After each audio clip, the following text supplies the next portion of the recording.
We're very excited to have an opportunity to bring a conversation to the table that has not previously been part of the CADCA overall dialogue. And so we're very excited for that opportunity. My name is John Sterling. I'm a 13-year U.S. Army veteran, medically retired. I was one of those unicorn guys. I found my way into a recruiter station at 40 years old and got out at 52. A lot of narrative in between, but it was a good ride, and it allowed me to do some great things and end up in a place, in a space where I'm able to leverage, and that's one of the words on this slide, my lived experience to become part of the bigger landscape of helping veterans. We were very excited to be able to be a part of this at the invitation of your boss, your leader, GP, General Price. He's a good man. He's absolutely tied in from a heart level with what we're going to be having a conversation about. And I brought some people along with me that are going to be able to flesh out this conversation. You're probably going to hear the word conversation 100 times because that is what I intend on making out of this presentation. It's really a conversation, and it's all about y'all and not necessarily about the people in this room, but I'll introduce you to these people whose faces you're seeing. But I first and foremost want to reintroduce you in the context of the organization we're all representing to Barrye Price, who I was able to do a podcast with not long ago. And here's what he has to say about the organization we're here to represent, called BRC Recovery. And the thing I like about BRC is that they're going after people. That they're not just waiting for people to come, but they are seeking out veterans who are. And this is a population that I think that our nation has sometimes forgets about. When we drive around any city, you see a large homeless population. Lots of them are veterans. Absolutely. Lots of them are veterans. And because we've so stigmatized things like PTSD, we're afraid of approaching people. It's amazing what happens when you offer a hand, when you offer a meal, when you say, let me show you something different. How about come over here? Let me put you in a warm place with them. Think about how great our world could be if that was everybody's mindset. So in the context of CADCA, we are superimposing BRC Recovery into the CADCA space specifically to have an opportunity to engage the warriors, men and women that have served our country across all services. And CADCA is already doing some great things. The team that I traveled here with were just thoroughly impressed with what we've seen thus far. And all we want to do is really come alongside and create some infrastructure where we can begin to help you understand the culture of which the military finds itself and be able to be the individuals that are really the ones that are the go-tos when it comes to the mission of CADCA and even your personal missions within the context of that. So this question is what's resonating in my mind, right? We haven't really had this formal conversation. 33 years this conference has been going on, and I meet General Price several months ago, and we have this word, hashtag, we're calling it now, that he coined at the end of a half-hour conversation I had with him about joining our advocacy board. 2 words he said, John, I'm in. And that's what we want on a heart level from everyone here. But how can this be done and accomplished in the military veteran space? And if you look at the backdrop of this picture, we're going to focus a little more on that right now. Because what that represents, to a large extent, are faceless, nameless, misunderstood individuals that we have to get our minds wrapped around. Now, if you are a veteran, there's some clarity on that. You probably can tell me what's on the front of those Army uniforms. If you're Army, for sure. If you're other services, well, we're all confused about ranks and all the other stuff, right? But the point being is there's a question mark. And I was listening to some gentlemen the other day from the stage, and one of the gentlemen, a senator, gave a commentary about a young man who was in the military, and he said that one of the worst things, matter of fact, this was a video that Dr. Lewis showed. That was with, my bad, I got this, I've seen so many great things. But the dialogue was along these lines. The worst injury that this particular service member received was that he felt anonymous. No one knew who he was. Wasn't understood. He was on an island. That's what this slide basically represents. And that's what we want to infuse into this conversation is how do we best come alongside so we know people. I stumbled upon a book not too long ago by Oprah Winfrey and Dr. Bruce Perry. It's a simple question that puts a twist on what we often talk about in our culture. When you see somebody that's got something going on, it's very easy to say, what's wrong with you? And then I started thinking, I have a friend that has missing 2 legs. Joey is missing 2 legs. He's a combat veteran. Who on God's green earth would walk up to Joey and say, what's wrong with you? No, we don't say that. We ask this question, what happened to you? And that mindset creates a dialogue that allows us to understand that people want to be heard. People are narratives. People are stories. And so what we're trying to do is help you understand the importance of coalitions in the context of cultural competency. What cultural competency? The cultural competency of the military. Understanding. Not having question marks, but understanding, right? These backs that are turned to you, turn around, there's a face, there's a family, there's a name, there's a rank. Very, very important for us to understand. And so my team, these people, are going to help flesh that out. And we're just gonna have a conversation. These are folks that I know really well and I trust and I love. They're my colleagues, they're my friends. And some are veterans, some are not, some are stakeholders in that space, but I can tell you one thing, they all get the military culture on a very deep, deep level. So, here we go. So what I want to emphasize as we go into this conversation is another thing I heard from the stage from Helen Hernandez, right? It's about, and this is the CADCA focus, prevention, right? But everything we do has to do with y'all. It's a community. It's us. It's we. But that's powerful. And that's a powerful woman that said that. She gets that. Simple, but very hard to execute sometimes, right? So that being said, I'm going ahead and shut down the projector, and if my panel would join me up front here. Barry, we'll put you on the end here, brother. You get a quick exit if you need to. I can't imagine anyone who needs your attention.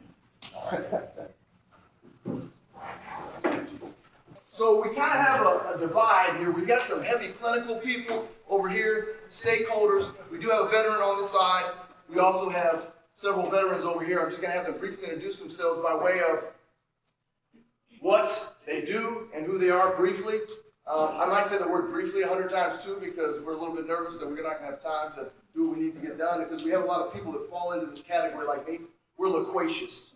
We like to talk, right? I can already tell you there's not enough oxygen in the room for all of us, but we're going to try to make that happen, okay? So to my far right, I'm just going to start with Ms. Jessica Boyd, and I'll already introduce yourself. Okay? Good morning, everyone. Actually, flip it on. Just flip it up. There you go. Hello. One more time. There you go. All right, there we go. Good morning, everyone. My name is Jessica. I'm trained as a licensed professional counselor. My background is working with trauma, and specifically with individuals that really have been underserved in the communities. I work from an integrative perspective, so we're looking at merging, not only the medical model, but the wellness model. That's a major component of the counseling field. And I'm also the state clinical director for a behavioral health program in Louisiana. Thank you. Hi, I'm Chris. I don't think I need it. Can you all hear me? My name is Priscilla Pelche. I am a registered nurse by trade, but I have been in an executive clinical building. My specialization is in physical medicine and neuro. I have a very good working knowledge of the VA system from a clinical perspective and a navigation perspective for the veterans. And part of my personal passion and professional passion is being able to make sure that we are creating spaces for veterans and their families. Pause. Mom, daughter. As if you couldn't already tell, right? So we're going to explore the importance of family in this context, and lineage and legacy, because there's probably a pretty specific reason why Jessica is doing some of the things she's doing, because her mama is something else in a good way. Okay? Good pair. Dr. Lewis. Evelyn Lewis. Many of you have met me before from some of the previous sessions. I'm a family physician by training, spent 25 years in the Navy. doing that particular thing, taking care of Navy families and other services also. I currently serve as the president and chair of a foundation I started known as the Veterans Health and Wellness Foundation. And I also serve as a chief medical officer for a couple of organizations, one of which is Cromer and the other Warrior Centric Health. And my specific goals around this are to do a lot of the things that you heard John speak about a little bit earlier in terms of focus on what veterans need. You heard GP talk about, what we could do for them, offering them a meal, a place to stay, et cetera, that you might be surprised by just doing that. And I can tell you there are lots of surprises available to all of us out there when we extend our hand to them. So thank you. Topaz. Yep. Good morning, everyone. My name is Topaz Navarro. So I'm a 27-year U.S. Army veteran. In fact, yesterday was my 1-year retirement anniversary, so we kind of celebrated together. I spent 20 years within special operations, retired now, so 100% disability, post-traumatic stress diagnosis, as well as multiple occurrences of TBI. I currently work as a mental health peer facilitator with several mental health organizations. And I started a nonprofit a few years back to enable veterans to get together and just share time, share space, share stories, because I truly believe that each and every one of our stories is someone else's victory, and sharing that story and engaging in conversation. This is why I've grown so close to this group and truly appreciate being a part of this discussion. So thank you. Good morning, y'all. My name is Mandy Baker. I'm the Chief Executive Officer of BRC Healthcare, which includes BRC Recovery and several other programs based in Austin, Texas. We are so honored and excited to have the opportunity to partner with each of these wonderful individuals to hopefully move the needle in the care for those who have borne the battle on our behalf. I am a civilian, but I come from a long line of veterans on both sides of my family. I'm passionate about this issue. For those of you that were able to attend my talk, you learned a little bit more about the why that I am so passionate and why I'm doing what I'm doing. I just want to say thank you to everybody who's here this morning, and we hope that we'll be able to have a lively discussion that keeps you all awake and engaged. Good morning. I am retired Lieutenant Colonel Olivia Nunn from United States Army, the best force. Kind of biased there, but I am a PR consultant, and I am fortunate and honored to be here, but I am kind of all over the map when it comes to the conversation of mental health. I'm a mental health advocate. I am very engaged in the mental health space with the military community. Actually, I am the executive director of Topaz's nonprofit. I am an ambassador to another nonprofit. I am the vice president of communications for another nonprofit. Kind of see a theme here. I'm actually a pageant queen. I am actually Miss Virginia Petite, and last year I was Miss New York. And I use that platform to to shine a light about mental health in the military community, because I have a story. As I was retiring out, I chose to take the route of suicide because I thought that was what I needed to do. And I've shared that story. And I can go offline with you guys about that journey. And because I was in the business of transition, and yet I found it hard. Transition is a difficult time, and Dr. Lewis talked about that. And besides that, I'm a mom. I'm a single mom. And I'm excited to be here to talk about and shine a light about mental health, about substance abuse, and to be able to talk about this very difficult subject, but it's very real. And so thank you for being here. There's a million things you guys could be doing, but we're here. Thanks, Olivia. I am Barry Price. I'm the president and CEO of CADCA. I'm married to a psychiatrist, and hence my emotional balance. I sit on the National Action Alliance for suicide. I sit on the National Gun Violence Collaborative, two national organizations, and I'm honored to be here with you all today. Very cute. Go ahead and keep that microphone. So before you came in the room, and we'll start our conversation this way, powerful 2 words that you spoke to me upon our first meeting, I believe it was a 28-minute phone call, and you ended it with, "I'm in." You were not only speaking for Barry Price, but you were speaking for, I believe, a group of individuals that you lead in this organization. And so just briefly flesh out, because I know when we talked on the podcast, it was clear that both of us have the same DNA. We want to do the same things in a very similar fashion, but what does "I'm in" mean for GP and the organization that he represents? So there's a quote that came out of the early 30s. Most people don't remember Calvin Coolidge, know the name. They will say, I think he was a president. He was, but don't really know when. But something that he said is a nation that forgets its defenders. Will itself one day be forgotten? And just think about that for a moment. That all of what we enjoy as a free people living in a democratic society is usually ushered in through our policies. And our policies are many times gathered or gained on battlefields. We've been able to become who we are because of these defenders of our nation and all the services. And you're right, the Army is the best service. But we do have other services that support us. That was a joke. But "I'm in" really means, because I too am a disabled vet. I too am a veteran of 31 years. I too am married to a psychiatrist who works with Veteran Affairs and sees patients who are veterans.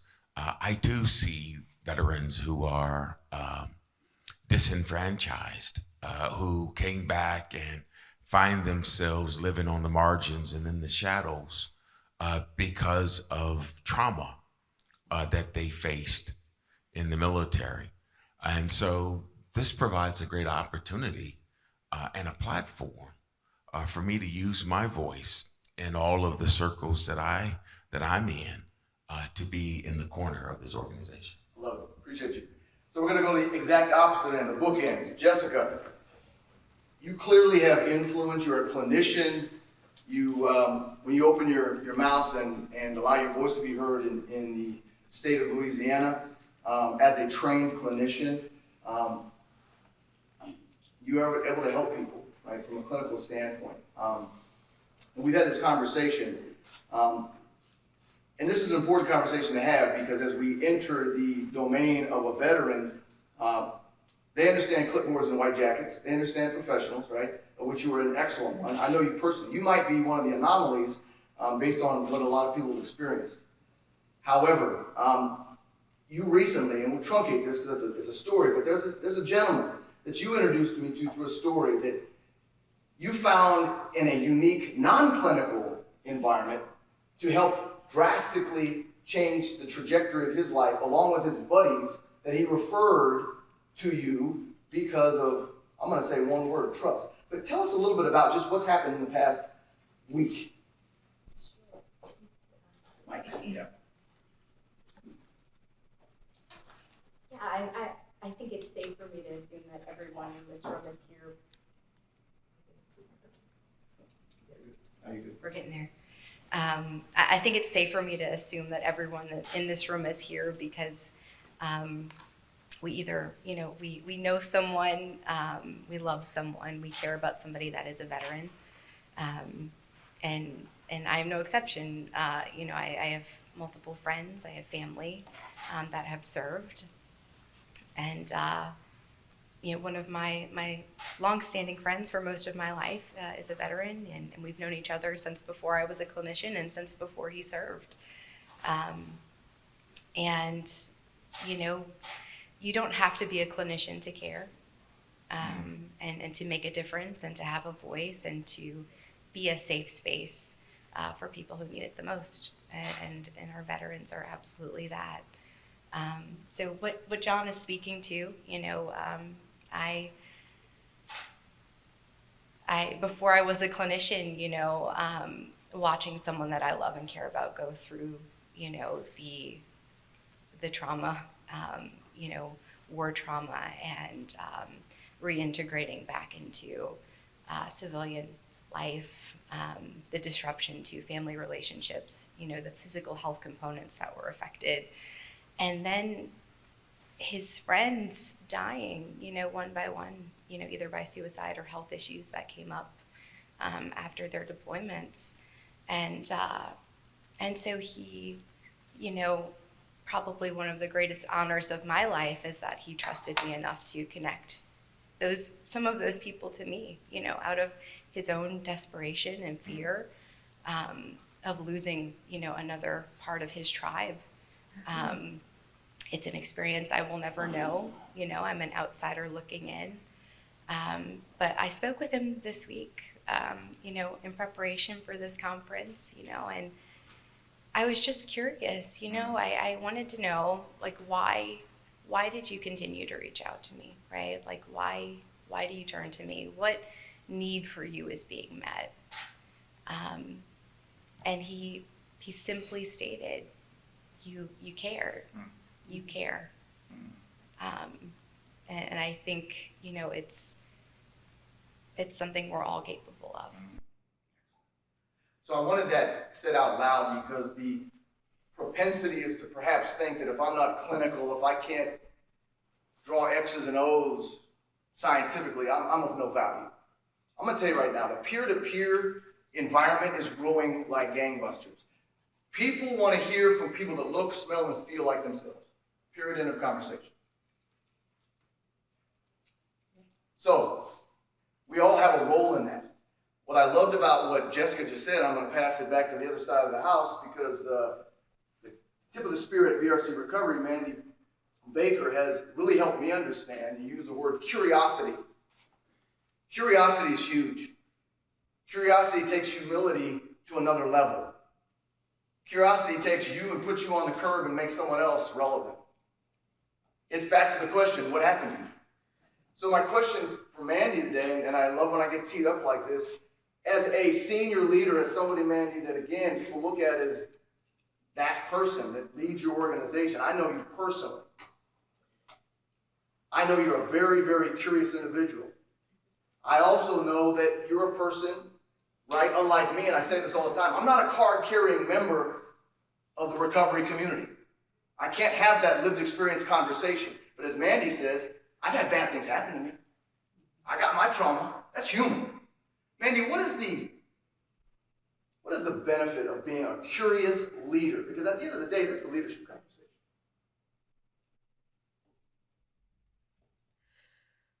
Well, I think the best leaders are those who can remain perpetual students as well. I had a great conversation yesterday with a member of the audience who's here today, and we talked about an article that's recently come out as well that says, the number one leadership quality in a good leader is empathy. And empathy requires curiosity. If I don't know you, if I don't know what's going on with you, if I don't have a conversation with you, then I can't have empathy toward you in an individualized and personal way. I can cut broad strokes. I can make generalizations. I can even make assumptions that are incorrect and treat you in a way that makes you feel less than in trying to be compassionate. But empathy is one of those things that requires us to get down into the muck, into the pain, into the darkness with somebody else and say, it's okay. You're not by yourself.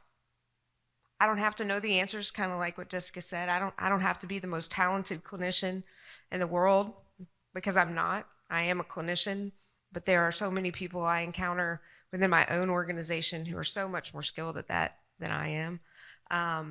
I don't have to have all the right words and all the right things. I think a lot of times we fail to come alongside people because we are afraid that we will do something wrong. And the truth is, in moments of darkness and pain and fear, loneliness that I've had, it hasn't ever been what somebody said. It's been what somebody did that has made the difference for me. And so, kind of my challenge to myself every morning, and my challenge for you, should you choose to pick it up, is like, what can you do today? What is one thing you can do today, even if it's just one, to be a bright spot in somebody else's life? Just a light in the darkness for a brief moment in time. It doesn't take that much effort. It really doesn't. I look at these people on this panel, and they're folks that draw me to them because they smile, because they sparkle, because they have fun, because they laugh. My chief of staff, Emily, is in the audience, and she talks about laughter a lot, and we laugh a lot in our business. We have to. We are engaged in what I believe to be a form of spiritual warfare every day in a treatment center. Every day. The things that we hear, the things that we're up against, the darkness of the world is what we have chosen to walk into, to try to pull people back out. And so we have to stay laughing. We have to stay happy. Because it's attraction, right? I mean, if we don't attract people to us, if we don't say, hey, there's a better way, come on with me. I mean, if we were to say, well, I guess life could get better, fill out this paper. We want you to be happy, right? You have to say, come on, brother, come on, sister. We got this. And that's really the joy that comes from my line of work. Just one thing. I think with what General Price said in his thing, imagine if the whole world was working in such a way that we were saying, come with us. We have food, we have shelter, we have a warm place to be. It'd be a real different place. It's not complicated, right? It's not complicated. So, once again, that tees me up for my good friend Priscilla on my right. She made a statement in the first time that I introduced Priscilla to Mandy as we were building this military advocacy board and the concept around it. She made a statement that was profound in her many, many years of operating in the veteran space that we need to wrap our minds around. And this is what you're dealing with if you are engaging veterans and maybe some of their lived experiences, and how we can come alongside and make this statement a non-issue. This is what Priscilla literally said. If you are complicated, they don't want to deal with you. So that's as simple as, here's some pills. Next. Here's a quick diagnosis. Next. But I'm not going to flesh out what she actually meant. I'm going to allow her in her lived experience to explain briefly what built up to that provocative statement. So I'm assuming that everybody knows what that context is. We have a system that isn't. Can you guys hear me? Keep going. Good. There you go. We have a system that's in place that is supposed to provide the best care for our men and women, right? Who have sacrificed their lives, right? So in the world, who else deserves it more than the individuals, all of you, or your family, or your friends, that have made the ultimate sacrifice, whether it is the true ultimate one, or the ultimate sacrifice that you're living with every single day after deployment, or after service, or actively in service. And sometimes, the bureaucracy and doing another study, or making it really small, just kind of overlaps and the care is not driven, right? And as a clinician, and as a person who's coming in to build and make things better in any, space, whether it's in the VA or whether it's in BRC, we are here to drive care. We're here to change and get better and learn so that we can continue to meet the marks to give the best outcomes for the men and women that we are trying to serve and for their families. But sometimes if you're too complicated, it's easier to dismiss and go with the cookie-cut, easier ones who still need help, absolutely. But then what happens to the ones who are falling through the cracks? Literally falling through the cracks. And we see this, right? We know the statistics. We've listened to it for the two other presentations, and Dr. Lewis, gave you all the referenced, numbers and some. And there's so much more around these conversations that we can have. But what we're here today to do with BRC is address just this, right? To be able to put a program together that is looking at the mental health, the physical health for the veterans, and how that impacts their families. And overall, what can we do, one starfish at a time, to make a difference and to help change the lives? That's awesome. Thank you, sister. So one of the greatest and most impactful catalysts to be able to unearth it's complicated conversation is to actually have people that say, yeah, it's complicated, I'm messed up, and messed up is in quotes because we all are, oh, by the way, right? The person you'd rather not look in the mirror too long at in the morning because it gets real. But I always like to draw your attention to people that, as Mandy said, they're shiny, they're sparkly, right? And I pick on people on purpose, right? Because this illustrates something, right? And I want to pick up my man Topaz right here, right? Look at him. I mean, really look at him. There's not a damn thing wrong with this guy. Perfect. Fit, reasonably good looking. My point being is, this guy attracted her the very first time we ever talked when I introduced them by simply saying, I'm a consumer of mental health. Wow, that's a nice way of saying you go to therapy. But here's the point. When people that look to the contrary of what you would assume about them can raise their voice, that's why the popularity of these athletes and these entertainers actually, lately having a conversation around, yeah, really not so good up here. Not good here. And Topaz often talks about being a person who meets people in the middle. And he leverages his own lived experience as a guy that you would not peg on the street corner as needing anything from you. Take us further, Topaz. No, thank you, John. When I was listening to Mandy speak earlier, I actually almost teared up a little bit because what she was saying resonated with me so deeply. As John alluded to, I like to tell people I am the middle. And when you talk about empathy and when you talk about meeting people, that's where we're meeting them, right? A little bit about my background. I'm a linguist by trade and training from the Army. So that's Russian, Swahili, Somali, Spanish, and Serbo-Croatian throughout my career.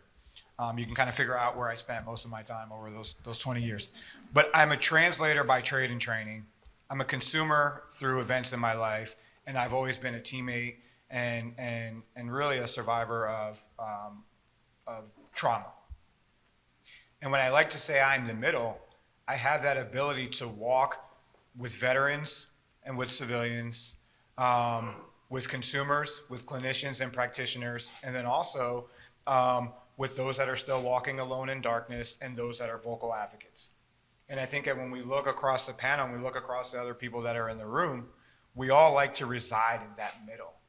And it's so important to have people that can connect on both sides with empathy, wanting to hear other people's experiences and understand their expectations, rather than just, as Priscilla said, have the cookie cutter approach to what they believe needs to happen. right? Because at the end of the day, when we look at it from the veteran's perspective, most of the time, we talked about this last night, it's with an approach of anger, right? Because we feel that we're not being heard, right? That person in the middle with the empathy is just not there.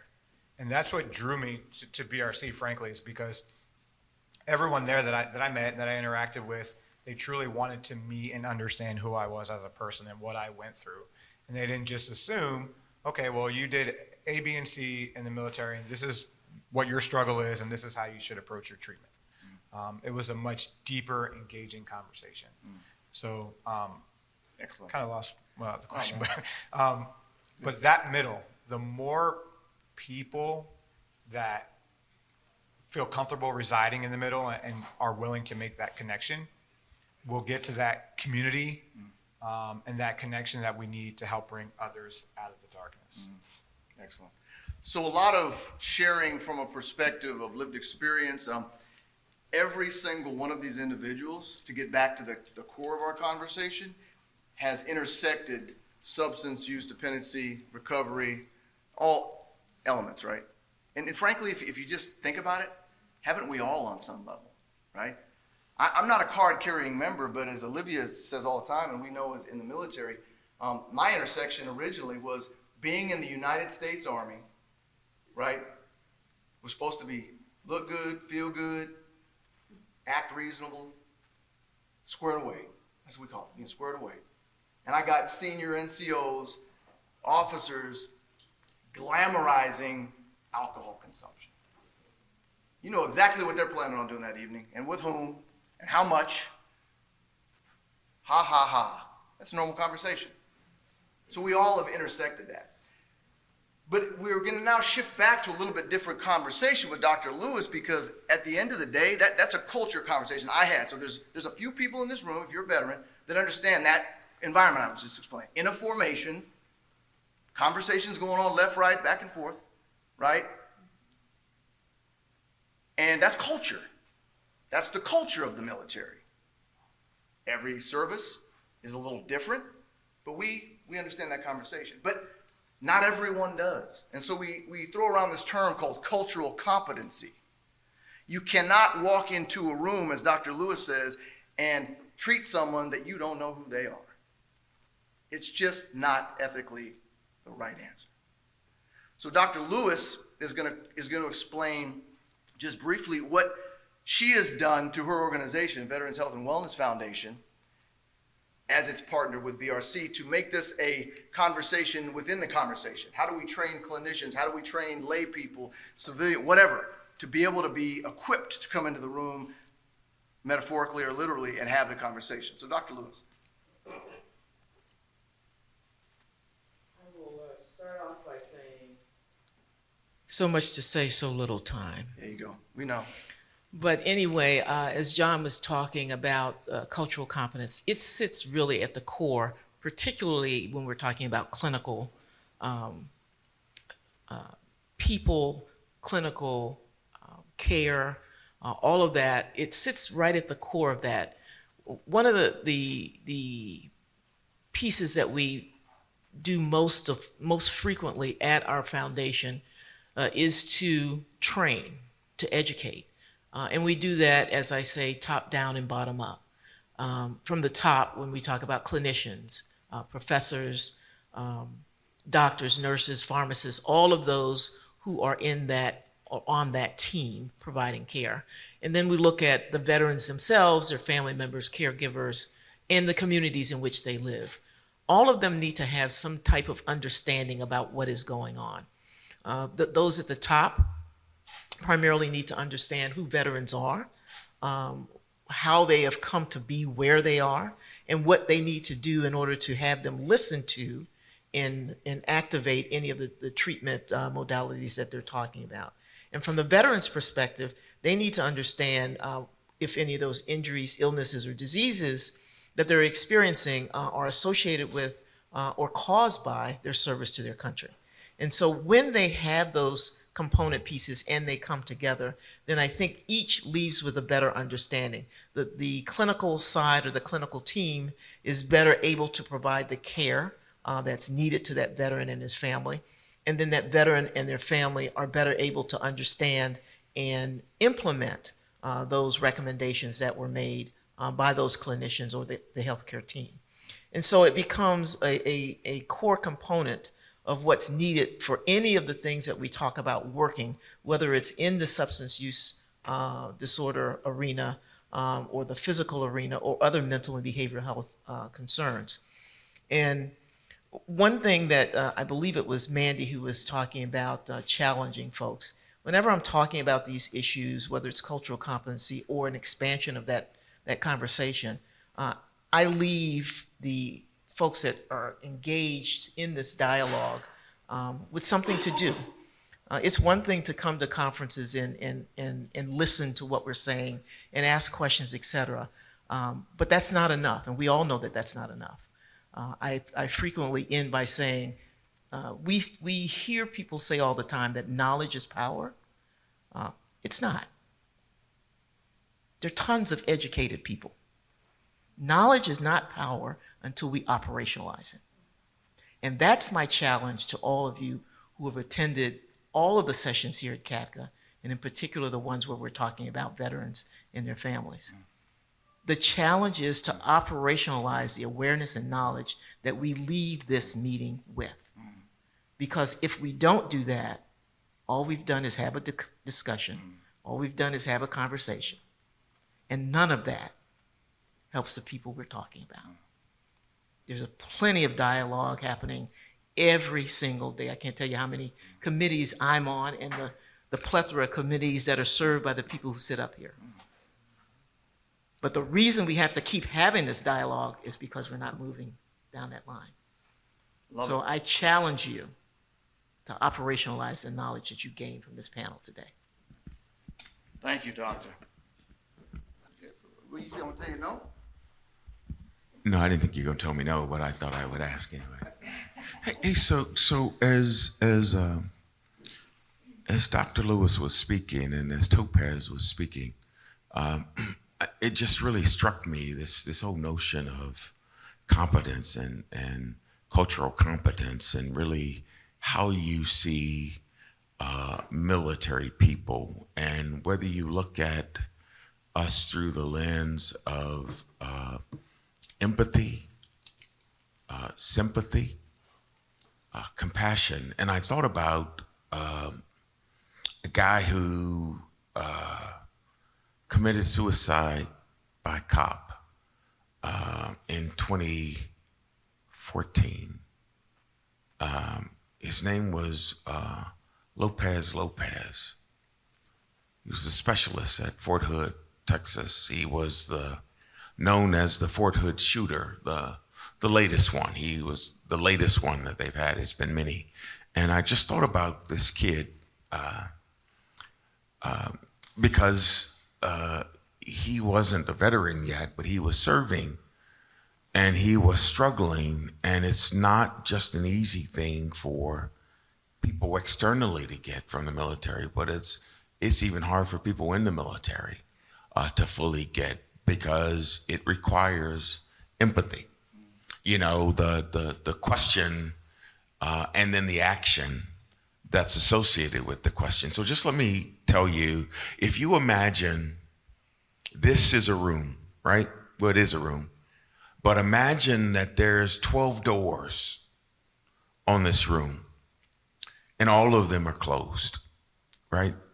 And on the outside, there's a risk factor or there's a behavior or a deficit that's witnessed, but the soldier is in the middle of the room.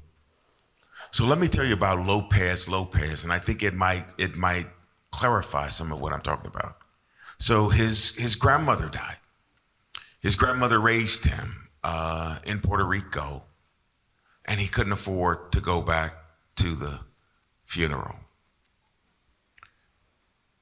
He was divorced from his first wife, and hence he was paying alimony to this person and child support. He remarried. His current wife had cancer.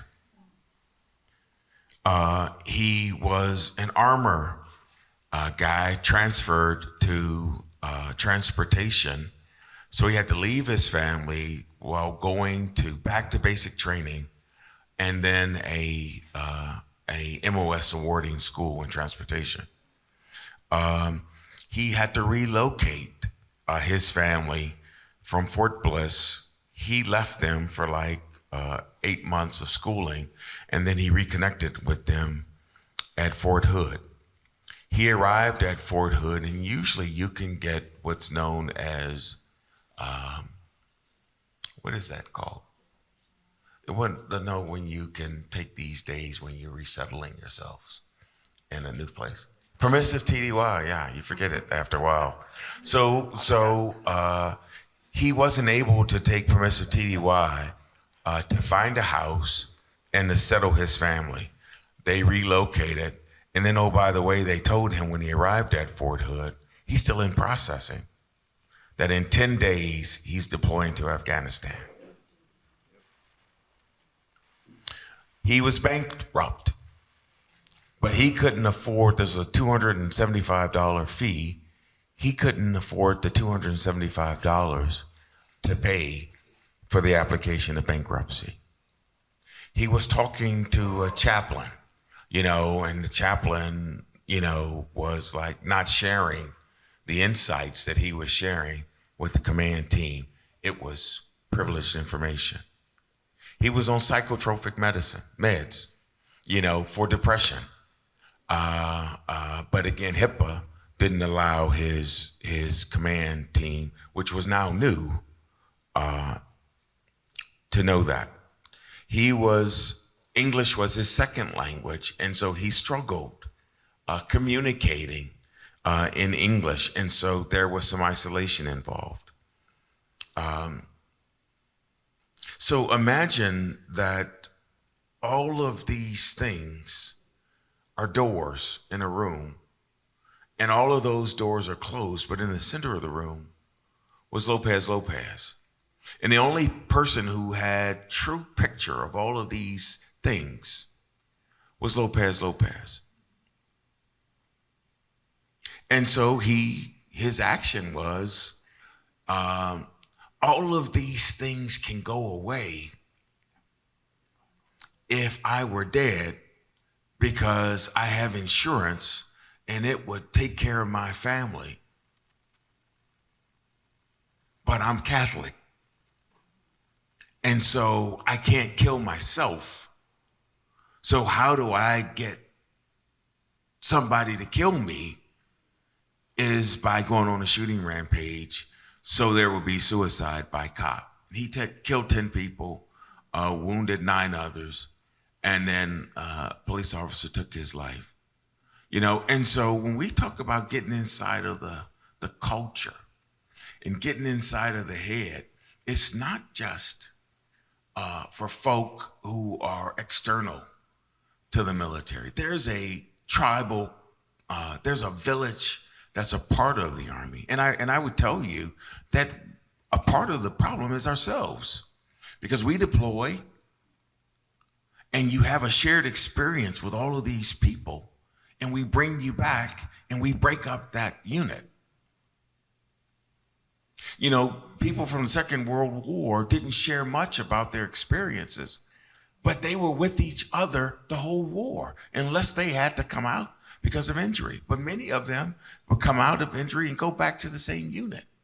It was a village. It was a shared experience that they could share with each other about their experience, and hence that healing would occur. They learned to survive, to live, and to thrive with each other.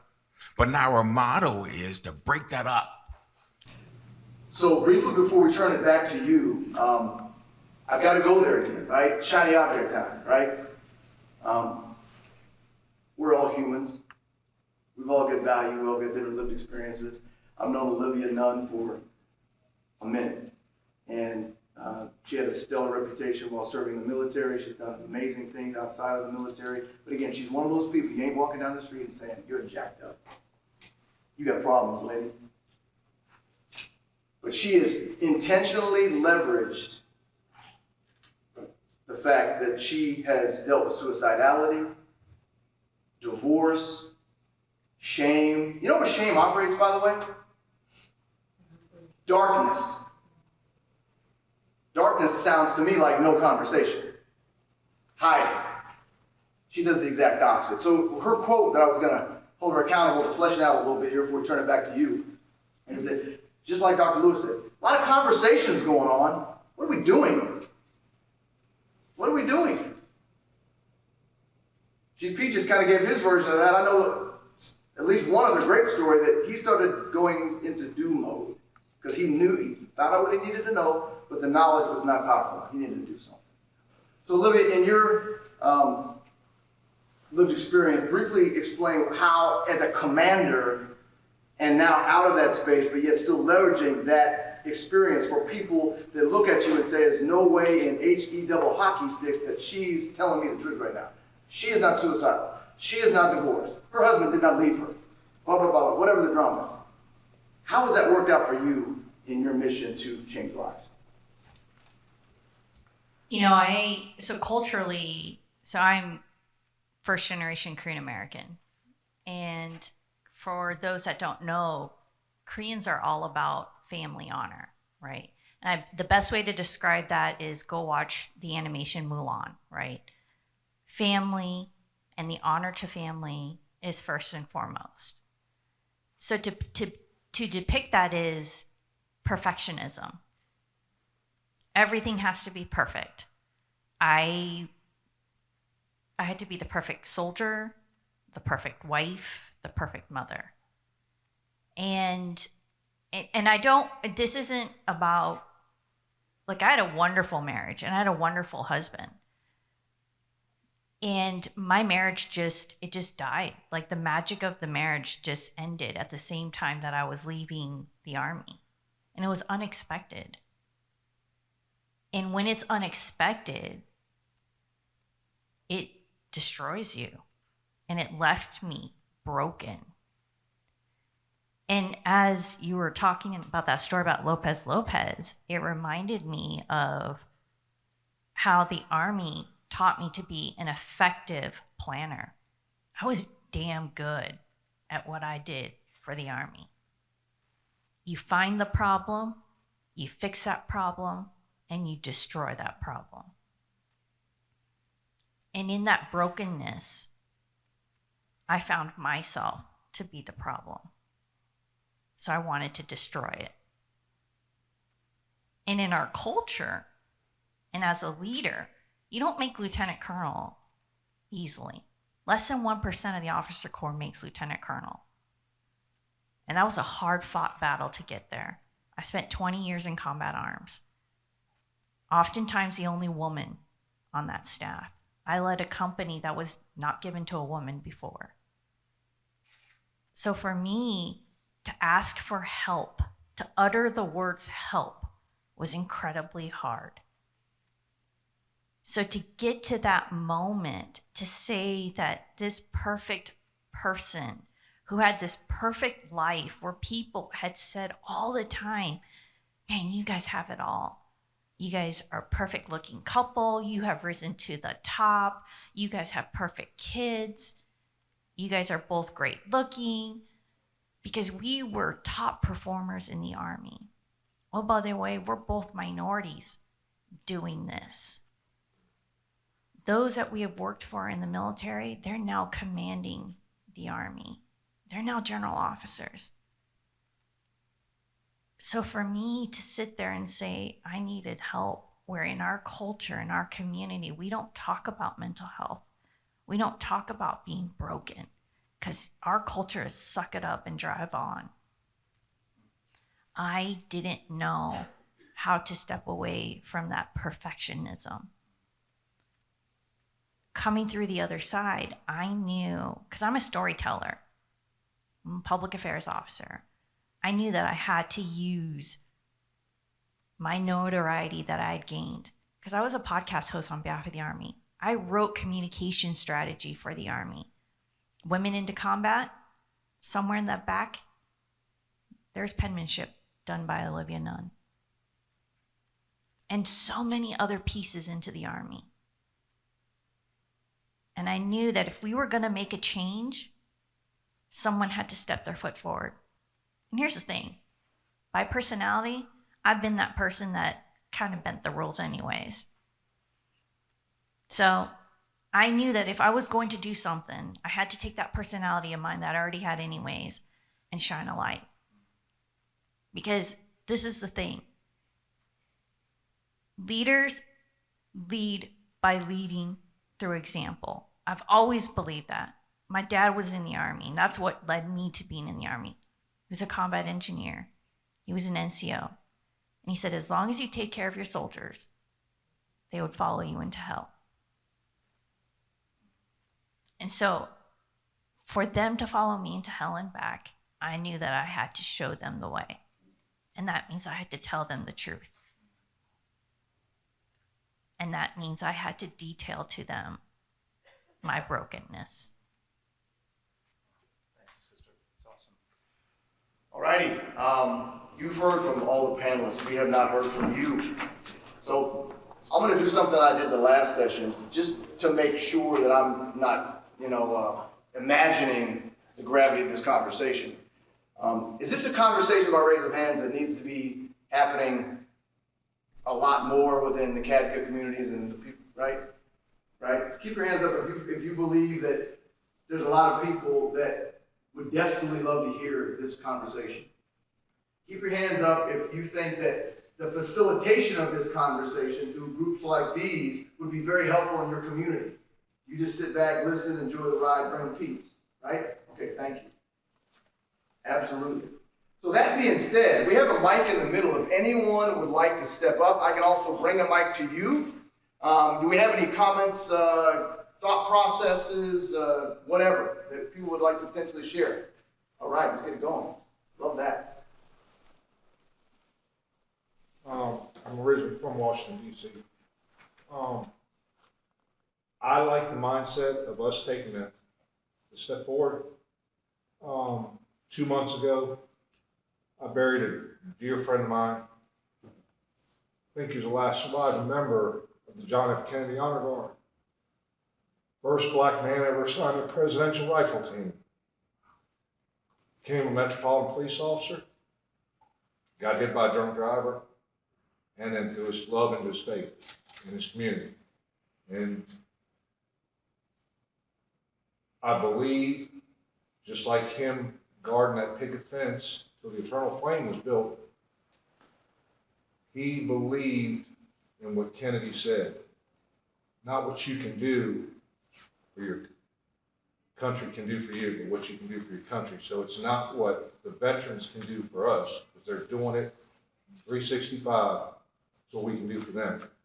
I remember the AMVETS, VFW post supports my scout post, and I can't even get a junior ROTC at my school. So I started a Patriot Club. My kids love it. This community, and you talked about the alcoholism, I went through all the training, working with naval intelligence as a federal police officer, all the tail hook with the alcohol and the problems they have with the branches of the military. I was Air Force, went on Andrew. But part of the mindset I have problems with the veterans is my dad's Korean War veteran. He's still alive. 2 years ago, I finally got him to apply for his VA benefits. Why? That's for the guys who need it. That's right. You've had kidney cancer, you've had bladder cancer 3 times, you've got colon cancer, that's for the guys who need it. He's got over $91,000 in his checking account because he will not spend it. He thinks the government's going to come take it back. So I have to get him past thinking, you are deserving of this. Army, trained with some of the best special forces in Europe. Them guys says, no, we take care of our own. We get it done, we move on, like you said. But the homeless that we see in our state, some of them won't take the help. But hopefully, through VFW, AMVETS, DAB, and your organization, are you guys looking to network with them as well, or I need to get educated on that? 100%, yeah, and again, this is a conversation we can have post-event. We're going to collect all your information, and we'll have some conversations, because really at the end of the day, like Dr. Lewis said, when we action this thing in any level, this is our first CADCA, so we're just cutting our teeth. We're reaching out and asking you, what do you need? How do we fit in? How do we come alongside? It's a curation of an opportunity that looks like what your community needs, right? So we need to understand, and that's a conversation. And let me say this too, as the CEO of BRC Recovery, as a sort of the for-profit partner in this space, we are looking, and I'll say it, and people hear me say it all the time, I'm willing to work with anybody who wants to move this mission forward. So yes, we are looking to work with anybody who wants to come to the table to have these conversations, to help us. It's going to take a Herculean effort. I don't want to do it by myself. I've got some very powerful people here. We're not enough to do it by ourselves. And so if you've got resources you want to leverage and bring to the table, you know, I will sit down with anybody that wants to sit down with me to have this conversation. Thank you. This gentleman back here was sitting, he's ready to come to the mic. Come on, brother. I saw you come up second. Go ahead. My question for the panelists is, as a civilian, I don't understand the systems that veterans have to navigate. And so, even though I think you spoke about knowledge alone isn't power, you need more than knowledge, but it might start with knowledge and learning. And Joseph spoke yesterday that the vast majority of Americans are not in the armed forces or not veterans. And so, for someone like me who just wants to, I believe individuals aren't the problems, it tends to be, it is systems. And so I'm just looking, I was hoping to learn today, or just at least a place to start to how to learn about the systems that are failing veterans, so that if I go back to my coalition or I go back to my community, if I don't have a person to actually talk to who is a veteran to understand their experience, for example, how do I learn the system that I can start trying to fix to help their well-being? So just quickly, as John mentioned, excuse me, many of these discussions will have to be had after this particular session.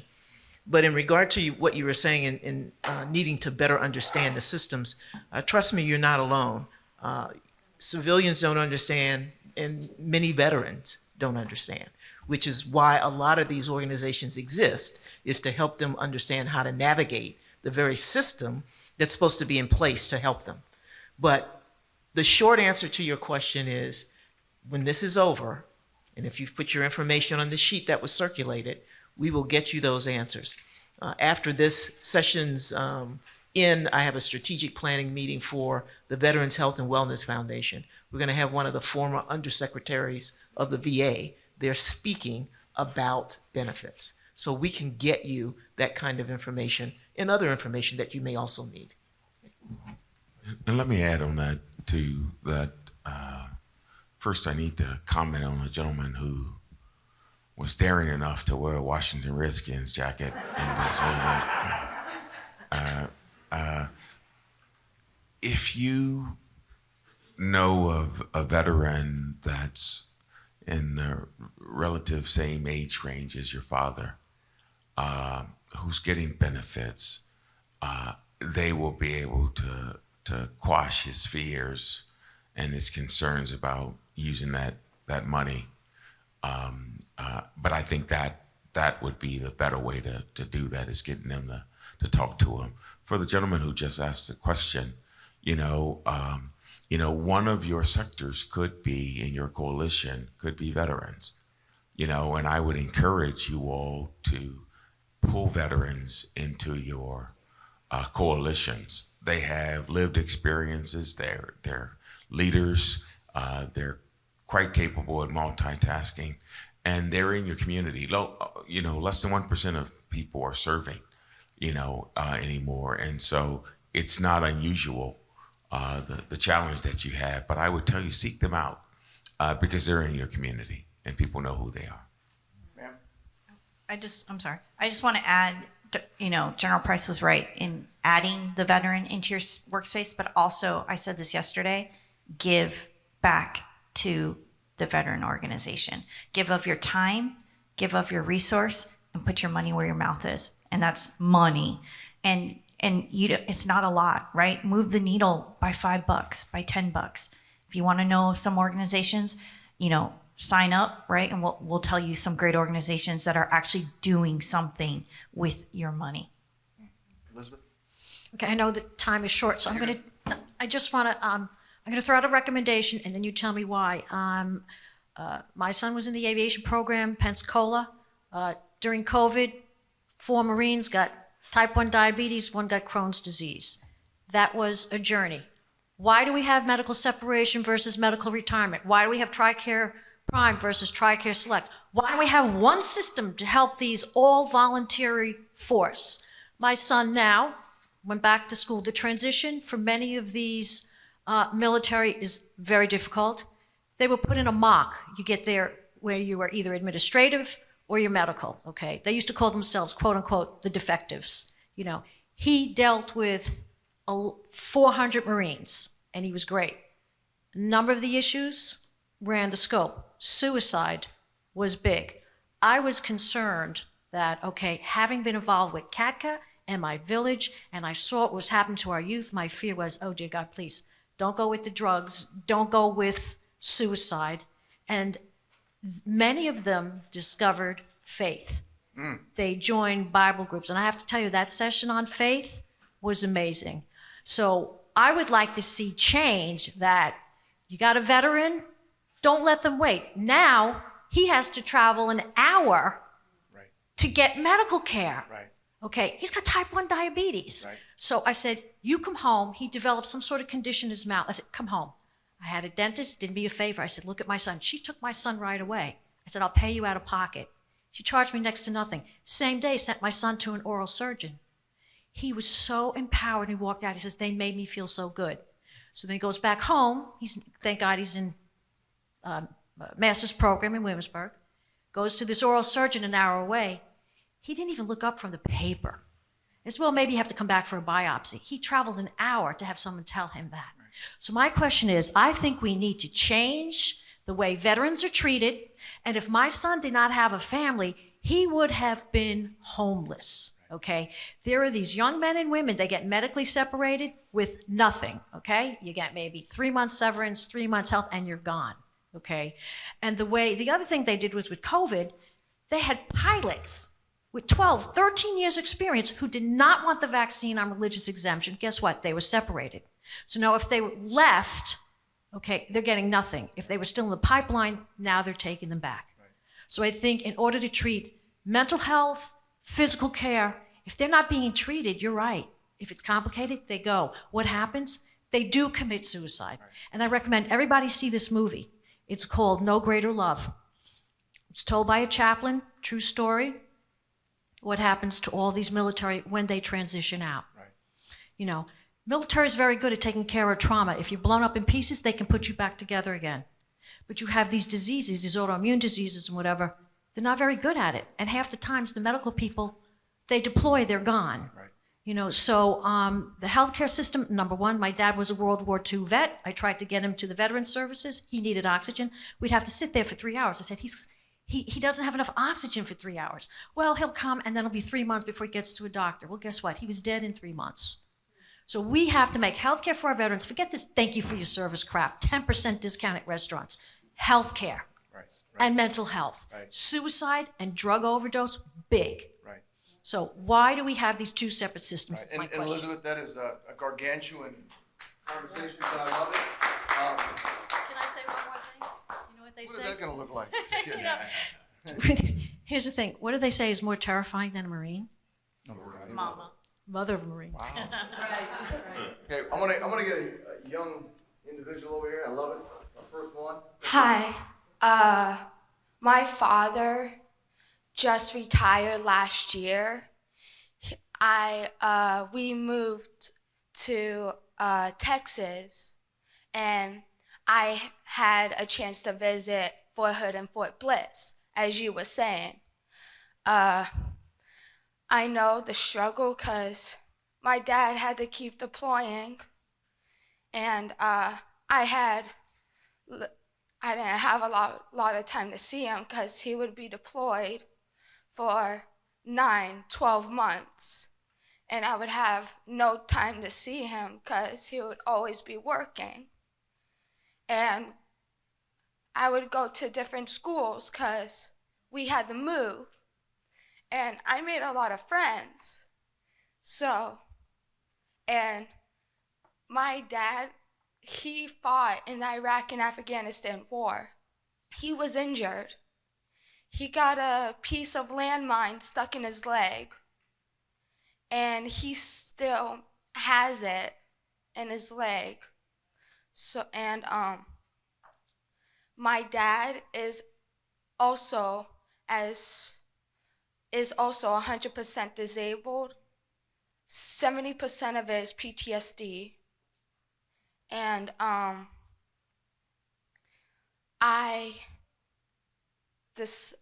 want to join into the military, and I'm also in a junior ROTC program, so I can get experience of leadership and everything, so that I can understand what my dad had to go through. Because, as you know, people in the military are not always understood, because you don't hear a lot of people in the military get to say what they're feeling. And actually, a while ago in El Paso, I lived in El Paso, Texas, and my dad was deployed to South Korea. And when you were talking about Korea and everything, it brought up my dad that went to South Korea. And people always, sometimes people always think that people in the military have the perfect family, which they don't, because some people in the military are not treated well. You never hear their side of the story. You never hear what they have to say. And a lot of people are losing their lives fighting for their country, for their family.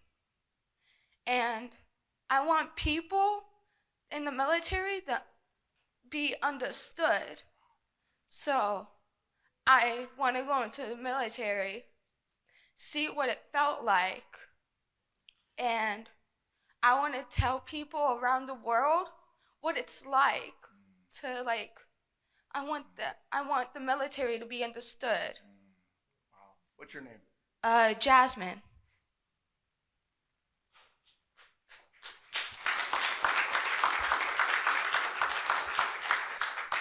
I couldn't have found anyone that could have wrapped this session up better than Jasmine, right? Because this conversation mattered. How old are you, Jasmine? I'm 14. Wow.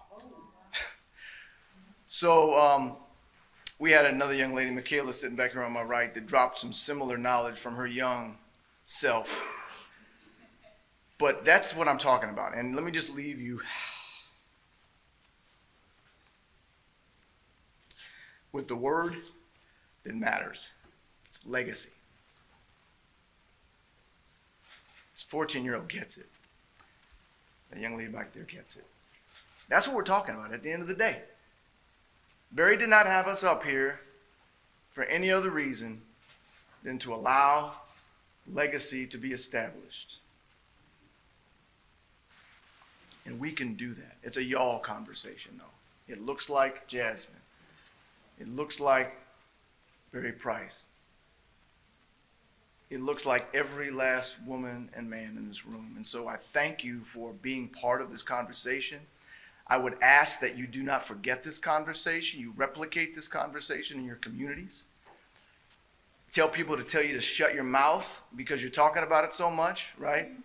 Then you can pass on those people and keep it moving, right? We want to be a part of the landscape of legacy and change and BRC recovery and healthcare we believe we've got an answer to begin a robust conversation that looks like what Dr. Lewis said, which is operational, out there, getting it done. So we thank you very, very much for your time, which is that which we cannot return to you. So thank you for giving it to us, and have a wonderful rest of your day.